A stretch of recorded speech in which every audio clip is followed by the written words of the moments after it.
السلام علیکم ورحمۃ اللہ وبرکاتہ۔ ناظرین و سامعین، ابھی دارالعلوم ندوۃ العلماء لکھنؤ سے بڑی غمناک و اندوہناک خبر موصول ہوئی کہ تحفظ ناموس صحابہ امام اہل سنت والجماعت حضرت مولانا عبدالعلی فاروقی صاحب، استاذ حدیث دارالعلوم ندوۃ العلماء لکھنؤ و رکن شورا دارالعلوم دیوبند کے برادر صغیر حضرت مولانا عبدالولی فاروقی صاحب انتقال فرما گئے ہیں۔ انا للہ و انا الیہ راجعون۔ اللہ تبارک و تعالی حضرت کی بال بال مغفرت فرمائے اور جملہ لواحقین اور پسماندگان کو صبر جمیل نصیب فرمائے۔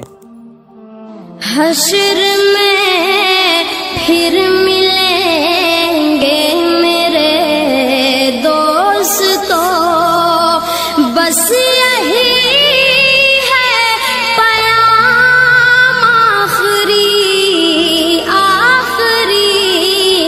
حشر میں